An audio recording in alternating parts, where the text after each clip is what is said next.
puji Tuhan, saya Friski Larat Tundulage.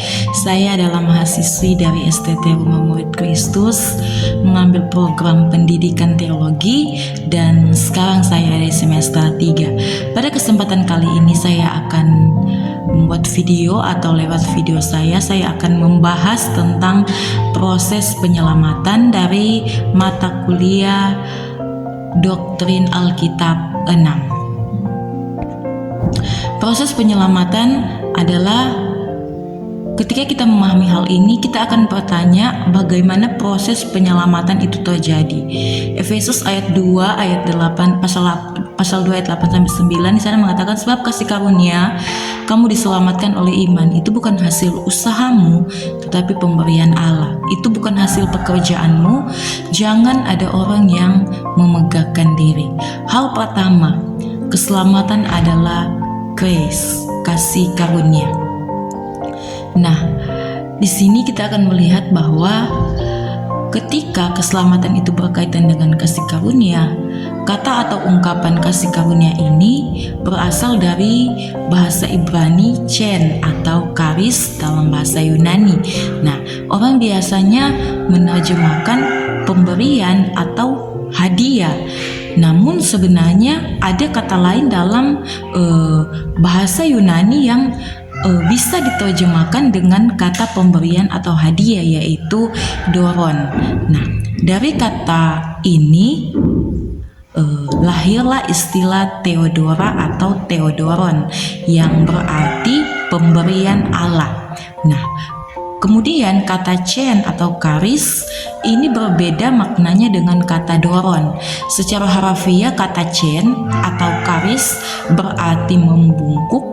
Nah, kata ini biasanya digunakan untuk menggambarkan seseorang yang membungkukkan diri dengan suatu tujuan untuk menolong seseorang yang jatuh. Semakin tinggi status sosial dari seseorang tersebut, maka semakin mulia tindakan membungkukkan dirinya. Dengan kata lain, ungkapan kasih karunia Allah secara harafiah dapat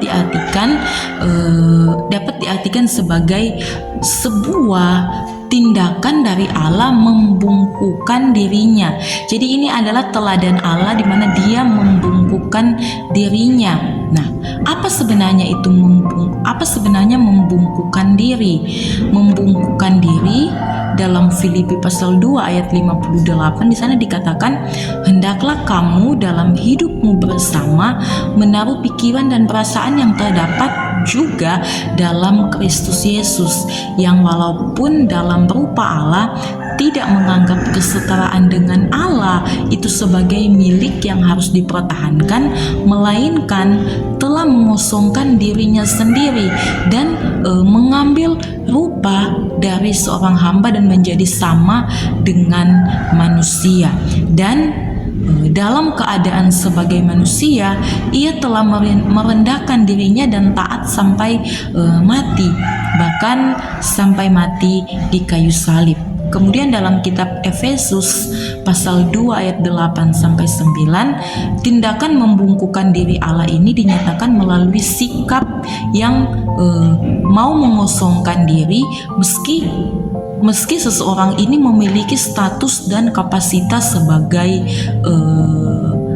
seorang yang tertinggi. Ia tidak menggunakannya demi menolong manusia.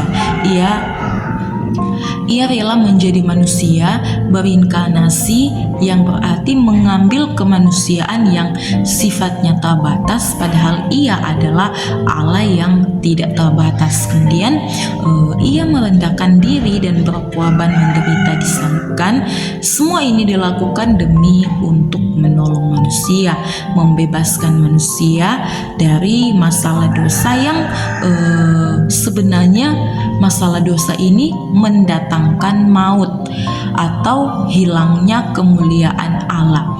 Kemudian karena itu makna kasih karunia Allah bukan hanya sekedar pemberian Allah, tetapi pengorbanan Allah. Kemudian yang kedua, keselamatan adalah karya.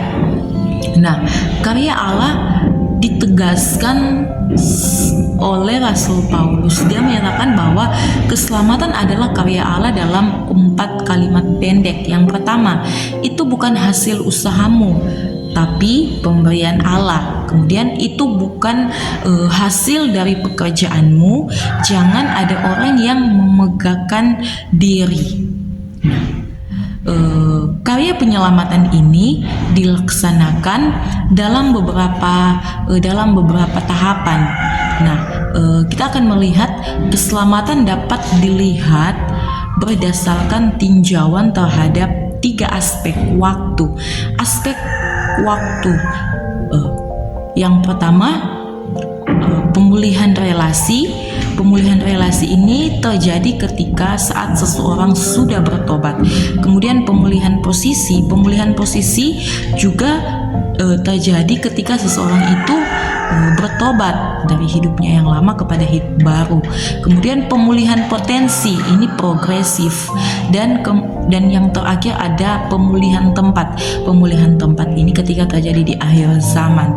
Yohanes 3 dalam ayat 16 mengatakan, karena begitu besar kasih Allah akan dunia ini sehingga Ia telah mengaruniakan anaknya yang tunggal. Kasih karunia Allah ditunjukkan bukan melalui pemberian biasa, tetapi dinyatakan lewat pemberian anak tunggal Allah yang bersedia mati disalibkan untuk membebaskan kita dari dosa.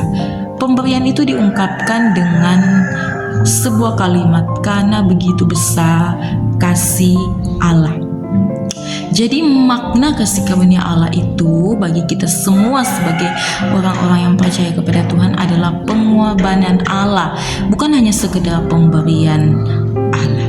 Puji Tuhan, ini video yang bisa saya bagikan, dan kiranya video ini bisa memberkati kita semua.